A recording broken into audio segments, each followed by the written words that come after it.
আর বন্ধুরা, তো এই পাখিগুলোকে দেখে মনে হতে পারে কি এটা অস্ট্রেলিয়া, কিন্তু একদমই না। এটা আমাদের ভারতের উত্তরপ্রদেশের প্রয়াগরাজ থেকে কিছুটা দূরত্বে, যেটা গঙ্গা, যমুনা এবং সরস্বতীর মিলনস্থল নামেও পরিচিত। তো বন্ধুরা, এখানে আপনারা দেখতে পাবেন যে দুটি নদী, গঙ্গা এবং যমুনার দুটো আলাদা আলাদা কালার। দেখুন, এই যে আপনারা আমার পেছনে দেখতে পাচ্ছেন কি গঙ্গা এবং যমুনার দুটি একদম আলাদা কালার একসঙ্গে এখানে মিশে প্রবাহিত হচ্ছে। তো এই জায়গাটিতে ডিসেম্বরের শেষের দিকে কুম্ভ মেলা অনুষ্ঠিত হয়। তখন এখানে একদমই জল থাকে না। তো একটি একদম অসাধারণ জায়গা।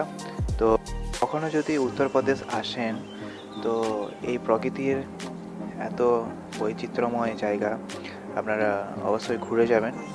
তো খুব ভালো লাগবে আপনাদের। তো ভিডিওটি দেখার জন্য অসংখ্য ধন্যবাদ। যদি ভালো লেগে থাকে লাইক করবেন এবং অপরকে দেখার জন্য শেয়ার করে দেবেন প্লিজ।